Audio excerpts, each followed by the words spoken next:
সেই নরপশুগুলো তাকে নিয়ে জোয়ায় বাজি ধরে, এরপর নির্মমভাবে তাকে হত্যা করে। কিন্তু গল্পের শেষটা এখানেই নয়। মরুভূমিতে সেই লাশ খুঁজে পায় এক রহস্যময় বৃদ্ধ। কে এই বৃদ্ধ? কেনই বা সেই লাশটিকে সাথে করে নিজের বাড়িতে নিয়ে যায়? সব থেকে বড় রহস্য, খুন হওয়া বোবা মেয়েটি যখন তার প্রেমিককে কল করে, হ্যালো অ্যান্ড ওয়েলকাম, একটি অসাধারণ হরর থ্রিলার ফিল্ম। গল্পের শুরুতে আমরা একজন সুন্দরী তরুণীকে দেখতে পাই, যার নাম জয়ী। আজ তার চোখে মুখে এক অজানা আনন্দের ঝিলিক। কারণটা জানতেও বেশি দেরি হয় না। তার প্রিয় মানুষ পুরো 1 বছর পর কানাডা থেকে বাড়ি ফিরছে। আজ জয়ী তার সাথে দেখা করতে যাবে। জয়ীর মা গাড়ির চাবিটা মেয়ের হাতে তুলে দিতে দিতে উদ্বিগ্ন সুরে বলেন, শোন মা, ওই রাস্তাটা খুব নিরাপদ নয়, একা যাওয়াটা ঠিক হবে না। কথায় বলে, মায়ের হৃদয় যা বুঝে তা আর কে বুঝবে। সন্তানের আসন্ন বিপদের আভাস সবার আগে মায়েরাই টের পান। আর তার উপর জয়ী কথা বলতে পারে না। এই বাক প্রতিবন্ধী মেয়েকে নিয়ে মায়ের দুশ্চিন্তা একটু বেশি। তবুও জয়ী তার গন্তব্যের পথে রওনা হয়ে যায়। খানিকটা পথ যেতেই রাস্তার পাশে একটি ছোট্ট দোকান চোখে পড়ে। জয়ী হঠাৎ মনে পড়ে যায় তার প্রেমিকের জন্য কোনো উপহার আনেনি সে। এই মরুভূমির মতো জায়গায় এর চেয়ে ভালো দোকান পাওয়াটাও মুশকিল। দোকানদারের হাতে তৈরি করা কিছু অদ্ভুত জিনিসপত্র বিক্রি করেন। কেনাকাটা শেষে জয়ী সেলফিটাও তুলে ফেলে। মেয়েরা আসলে এক আশ্চর্য প্রজাতি। যত বিপদেই থাকুক, নিজের পছন্দের কাজটা ঠিকই সেরে নিতে হবে। ওদিকে তার বয়ফ্রেন্ড ফটো দেখে আনন্দে আত্মহারা। কিন্তু গাড়ি চালানোর সময় জয়ী ফোন নিয়ে ব্যস্ত হয়ে পড়ে। আর ঠিক সেই মুহূর্তে কোথা থেকে একটা পাগলের মতো চেহারার লোক হুড়মুড় করে গাড়ির সামনে এসে পড়ে। কোনো মতে লোকটিকে বাঁচাতে পারে জয়ী, কিন্তু সেই মানুষটি রাস্তার মাঝখানে লুটিয়ে পড়ে যায়। মনে হচ্ছিল প্রচণ্ড ক্ষুধা আর তৃষ্ণায় সে একেবারে নিস্তেজ হয়ে গেছে। আর তখনই এই নির্জন প্রান্তর হঠাৎ নিস্তব্ধতা বেগে একটি লোককে দাওয়া করে একদল উন্মাত্ত দুর্বৃত্ত। চোখের পলকে একটি দ্রুতগামী গাড়ি দিয়ে লোকটিকে পিষে ফেলে তারা। ঘটনাস্থলে উপস্থিত ছিল মেয়েটি। সে পালাতে পারত, কিন্তু মানবিকতার টানে রাস্তায় পড়ে থাকা রক্তাক্ত লোকটিকে সাহায্য করতে এগিয়ে আসে। গুন্ডারা চলে গেছে ভেবে সে যখনই লোকটিকে গাড়িতে তোলার চেষ্টা করে, ঠিক তখনই যমদূতের মতো ফিরে আসে সেই পশুগুলো।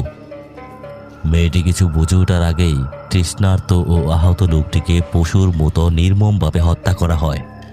চোখের সামনে এমন পৈশাচিক হত্যাকাণ্ড দেখে মেয়েটি আতঙ্কিত হয়ে পালানোর চেষ্টা করে, কিন্তু ভীতিবাম সেই গ্যাংয়ের লিডার, যার নাম ট্রে, ঠান্ডা মাথায় মেয়েটির পায়ে গুলি করে তাকে থামিয়ে দেয়।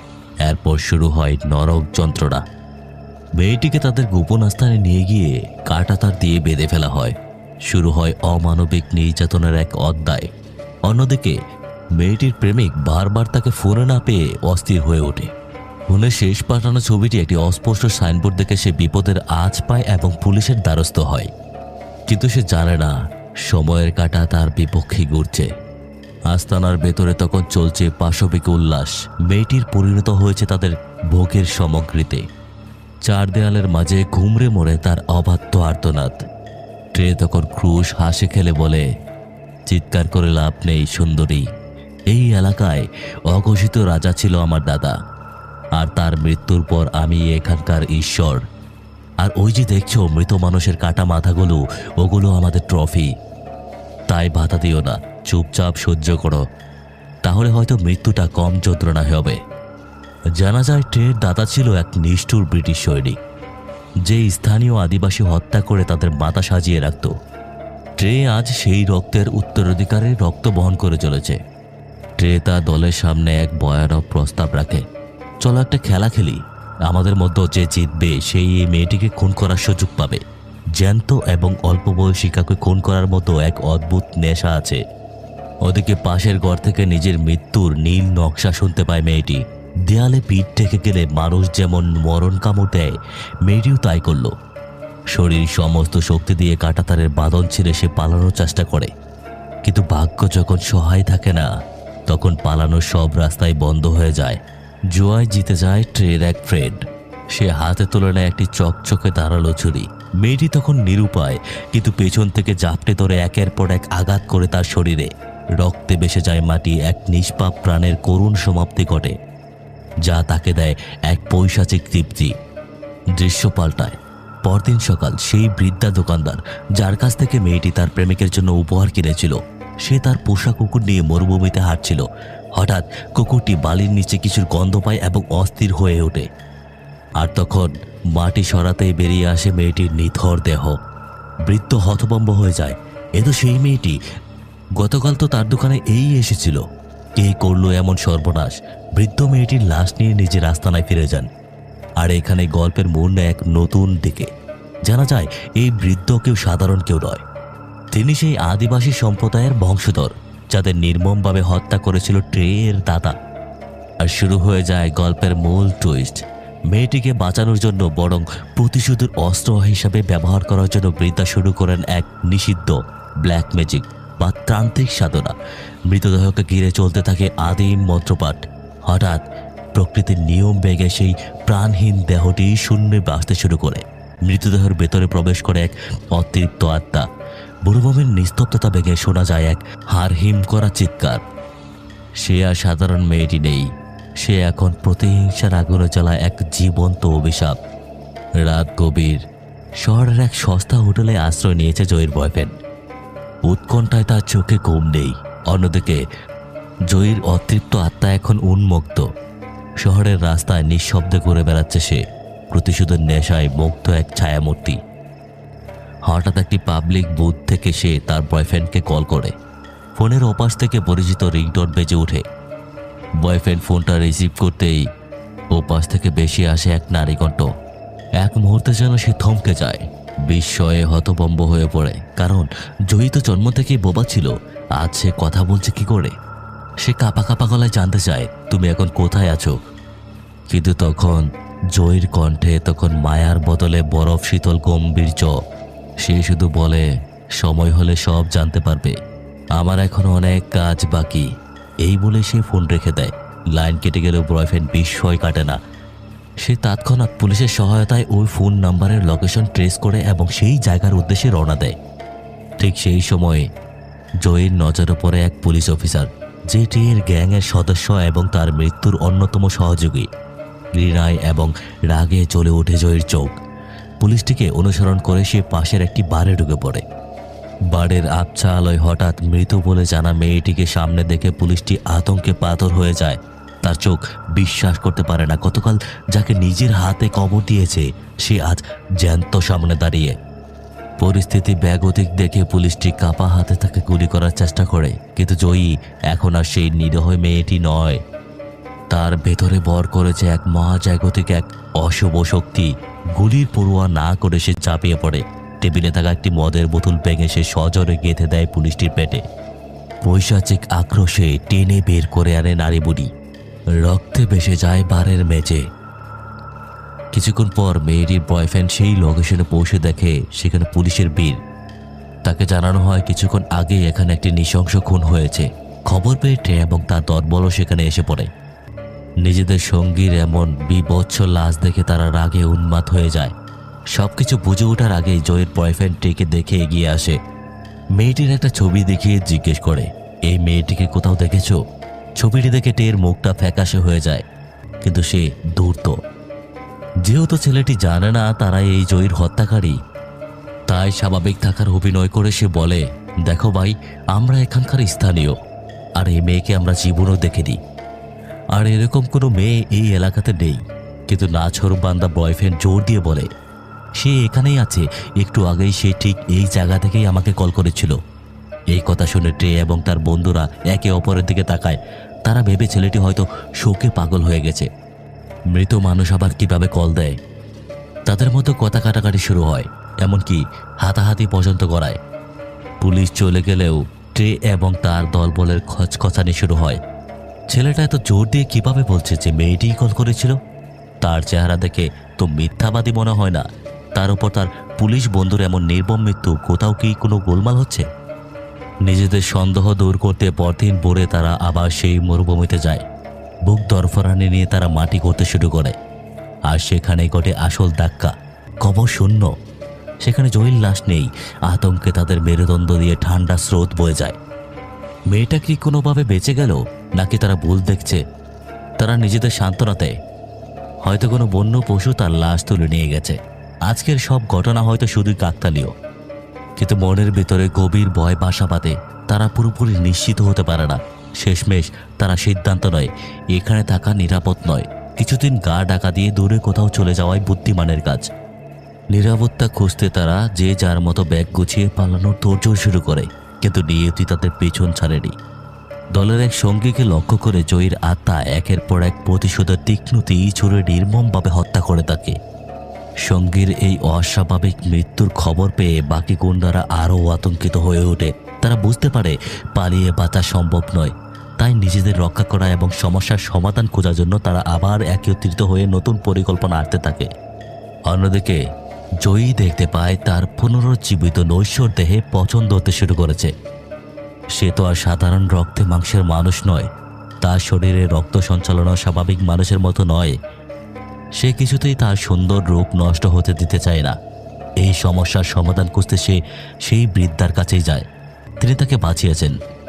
বৃদ্ধাকে দেখে সে কাতর কণ্ঠে বলে, আমার রূপটা দিন দিন নষ্ট হয়ে যাচ্ছে, আমার শরীর ঠিক করার জন্য কি কি প্রয়োজন তা তুমি করবে। কিন্তু বৃদ্ধা তখন নিজের অপারগতার কথা জানিয়ে কঠিন বাস্তবতা বুঝিয়ে দেন, তুমি মানুষ রূপে আছো ঠিকই, কিন্তু তুমি মৃত। সময়ের সাথে সাথে তোমার শরীর পচন ধরবে, দুর্গন্ধ বের হবে। তা তোমার যা করার খুব তাড়াতাড়ি করে ফেলো, প্রতিশোধ নেওয়ার সময় তোমার হাতে খুব বেশি নেই। ট্রে এবং তার দলবল এবার পালানোর বদলে উল্টো চাল চালার সিদ্ধান্ত নেয়। তারা ভাবে জয়ীর বয়ফ্রেন্ড যদি অপহরণ করা হয় তবে হয়তো এই অলৌকিক পরিস্থিতি একটা বিহিত হবে। যেমন বাবা তেমন কাজ। তারা বয়ফ্রেন্ডকে অপহরণ করতে এগোয়, কিন্তু ঠিক তখন ওই অতৃপ্ত আত্মা তাদের গতিরোধ করে। আরেক সঙ্গীর গলায় একটি তীর আমূল বৃদ্ধ করে দেয় জয়ী। এই প্রথম ট্রে এবং তার দল স্বচক্ষে জয়ীকে দেখে। যে মেয়েটিকে তারা নিজ হাতে খুন করে মাটি চাপা দিয়েছে তাকে দেখে তারা বিস্ময় এবং আতঙ্কে কাঁপতে শুরু করে। এই কিভাবে সম্ভব? শুরু হয় দুপক্ষের মতো তুমুল লড়াই। এক পর্যায়ে তারা জয়ীকে গাড়ি থেকে ছুঁড়ে ফেলে তার উপর দিয়ে বারবার গাড়ি চালায়, কিন্তু তাতেও তার কিছুই হয় না। সে তো আর রক্ত মাংসের শরীর নয়। এসব দেখে তারা দ্রুত গাড়ি নিয়ে সেখান থেকে পালিয়ে যায়। তারা তাদের গোপন আস্তানায় ফিরে যায়। সেখানে জয়ীর বয়ফ্রেন্ডকে বেঁধে রাখা হয়েছে, আর সেই লোকটিও সেখানে ছিল যার গলায় তীর লেগেছিল। যন্ত্রণায় কাঁপতে কাঁপতে সে বারবার হাসপাতালে নিয়ে যাওয়ার জন্য আকুতি জানায়, কিন্তু কার কথা কে শোনে? প্রত্যেকেই এখন নিজের জীবন নিয়ে চিন্তিত। বাইরে বের হওয়া মানে নিশ্চিত মৃত্যু। এদিকে জয়ী তখন তার শরীর পচে যাওয়া অংশগুলো মেরামত করে নিচ্ছিল। আর সেই সময় ঘটে আরও এক ভয়ঙ্কর ঘটনা। জানা যায় এই প্রতিশোধ কেবল জয়ীর একার নয়। টের দাদা যে আদিবাসীকে হত্যা করেছিল সেই আদিম আদিবাসীর আত্মাও জয়ীর ভেতরে আশ্রয় নিয়েছে। তারা সবাই মিলে তাদের মৃত্যুর বদলা নিতে চায়। অন্যদিকে তীরবিদ্ধ সঙ্গীর মৃত্যু নিশ্চিত জেনে বাঁচার শেষ চেষ্টায় সে সমস্ত শক্তি একত্রিত করে একাই হাসপাতালের উদ্দেশ্যে রওনা দেয়। সে বুঝে গিয়েছিল তার সঙ্গীরা কখনোই তাকে সাহায্য করবে না, কিন্তু সে আর বাঁচতে পারে না। প্রতিশোধের আত্মার হাত থেকে তার মুক্তি মেলে না। আস্তানার ভেতরে ট্রে এবং জয়ের বয়ফ্রেন্ড বসে আছে। ট্রে তার দুঃখের গল্প শুরু করে। এক অদ্ভুত মানসিক অস্থিরতায় সে তার সমস্ত অপরাধ স্বীকার করে। সে বলে, মেয়েটিকে আমরা সত্যিই অনেক কষ্ট দিয়ে মেরেছি, জানো? কি করব বলো? আমরা কখনো সুশিক্ষা পাইনি। নিজের প্রিয় মানুষটির এমন নির্মম মৃত্যুর কথা শুনে ছেলেটা অজরে কাঁদতে থাকে। এরপরে দৃশ্য পরে দেখা যায় জয়ীর আত্মাকে। সে ট্রের এক বন্ধুর হৃৎপিণ্ড বের করে এনে সেটা ট্রের সামনে খেয়ে ফেলে। ট্রে তখন স্পষ্ট বুঝতে পারে একে এইভাবে মারা অসম্ভব। কোনো মতো সে সেখান থেকে পালিয়ে যায় এবং সোজা সেই বৃদ্ধার কাছে এসে হাজির হয়। ট্রে নিশ্চিত ছিল এই কাণ্ড একমাত্র বৃদ্ধারই কাজ হতে পারে। সেই বৃদ্ধাকে মৃত্যুর ভয় দেখে সমস্ত সত্য জানতে চায়। বৃদ্ধা তখন বাধ্য হয়ে সব খুলে বলেন, জয়ের ভিতরে শুধু তার আত্মা নয়, আদিবাসীদের যৌথ আত্মা রয়েছে। তারা সবাই মিলে তাদের বংশের মৃত্যুর প্রতিশোধ নিতে চাইছে। ট্রে তখন মৃত্যুর ভয় নিয়ে বৃদ্ধার কাছে জানতে চায়, এই অভিশাপের কি কোনো মুক্তি নেই? এই আত্মার রোজ থেকে কি বাঁচার কোনো উপায় নেই? বৃদ্ধা তখন গভীর দৃষ্টিতে তাকিয়ে বলেন, একটা উপায় আছে অবশ্য। আদিম আত্মার এই প্রতিশোধের আগুন নেভাতে হলে তোমার বংশের সেই পুরনো পাপের চিহ্ন মুছে ফেলতে হবে। ওই আদিবাসীদের যে কাটা মস্তকগুলো তোমার কাছে আছে, তোমার দাদা ও তোমার সমস্ত ট্রফি সবগুলো পুড়িয়ে দিতে হবে। তবেই হয়তো সবকিছু সমাধান হতে পারে। এক মুহূর্ত দেরি না করে ট্রে সঙ্গে সঙ্গে সমস্ত কাটা মস্তকগুলো নিয়ে আসে। সেগুলো একটি গর্তে রেখে সে যখন শেষকৃত্য করার জন্য প্রস্তুত, তখন ওই আবির্ভূত হয় আরেক বিপদ। একটি কাটা মস্তক সেখানে অনুপস্থিত। ঠিক তখনই পেছন থেকে ভেসে আসে অট্ট হাসি। হারিয়ে যাওয়া সেই মস্তকটি হাতে নিয়ে সেখানে উপস্থিত হয়েছে জয়ীর আত্মা। পরিস্থিতি ব্যাগতিক দেখে ট্রে নিজেই প্রস্তুত হয় সেই অতীপ্র আত্মার মুখোমুখি হওয়ার জন্য। কিন্তু রক্তে মাংসের শক্তি কি আর পারে প্রতিশোধের আগুনে জ্বলতে থাকা আত্মার ক্রোধের কাছে টিকতে? এক নিমিষে জয়ীর আত্মা তার সমস্ত শক্তি দিয়ে ট্রেয়ের উপর ঝাঁপিয়ে পড়ে। আত্মার রোষের কাছে ট্রেয়ের শরীর মুহূর্তেই ছিন্ন ভিন্ন হয়ে যায়। ঠিক তখনই সেখানে এসে পৌঁছায় জয়ীর বয়ফ্রেন্ড। সে দেখছে এক অবিশ্বাস্য মর্মান্তিক দৃশ্য। জয়ী নিজেই নিজের নশ্বর পচনশীল দেহকে মাটি চাপা দিয়ে বিলীন হয়ে যাচ্ছে। নিজের প্রিয় মানুষটির এমন ভয়ঙ্কর পরিণতি সে সহ্য করতে পারে না। সে জানে এই দেহ জয়ী যত বেশি থাকবে তার কষ্ট ততই বাড়বে। শেষবারের মতো তার ভালোবাসার কথা আবেগের কণ্ঠেই উচ্চারণ করে। এরপর নিজেই সেই দেহকে আগুনে সমর্পণ করে অগ্নিশিখার মাধ্যমে জয়ী এবং তার সাথে থাকা আদিবাসীর আত্মা মুক্তি পায়। একটি সুন্দর কিন্তু মর্মান্তিক প্রেমের গল্প এখানেই সমাপ্তি ঘটে। চলচ্চিত্রটি একটি গুরুত্বপূর্ণ বিষয় আমাদের সামনে স্পষ্ট করে তোলে, তা হলো জীবনে কখনো মা বাবার কথার বিরুদ্ধে না যাওয়া। জয়ী যদি তার মায়ের কথা শুনতো তাহলে হয়তো এই ছেলেটির চিরতরে না পাওয়ার বেদনা সহ্য করতে হতো না, এমন মর্মান্তিক পরিণতি তাকে দেখতে হতো না। যাই হোক, মুভিটি যদি ভালো লেগে থাকে তাহলে অন্তত একটি লাইক করে দিন। আশা করে তাকে এই নতুন চ্যানেলটির সাথেই থাকবেন।